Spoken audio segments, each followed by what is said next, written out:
Question I wanted to ask you then, you talked about Mount Leinster more or less playing man-to-man. I'm sure that to some degree they're making half-forwards sit or maybe midfielders sit. What can be taken from Mount Leinster's approach there, the fact that you seem to be saying they went man-to-man?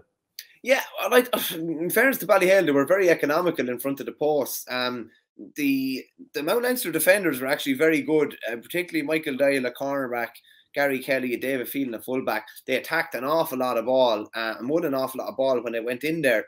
And just, in fairness, like Joey Cuddy took on what would have looked like maybe speculative shots from out the pitch, and they went over. Adrian Mullen the same. They were just, it was one of those days when the breeze was with them and they hit very, very little wides in the first half, in fairness to them. Did they change much in the second half on the Mount Leinster Rangers side? Probably not. It was just the breeze was, they probably underestimated, I would say, how strong the breeze was and maybe should have sat a man back. There was no ball going into their inside line. Like they started Edward Byrne, kind of a big rangy full forward. They started him in the full forward line.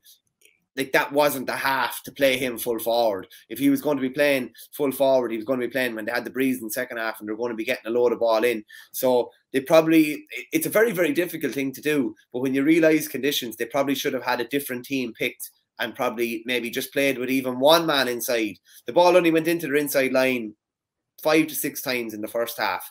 So they probably should have maybe tried to really, really force the Shamrocks to be shooting from even longer than they were shooting from out around the middle of the field, not letting them get in the front foot and break through the line like Brian Cody did a couple of times.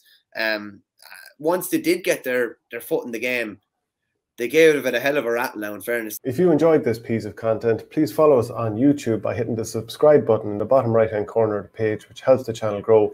And if you want audio podcasts, go to patreon.com/ourgame.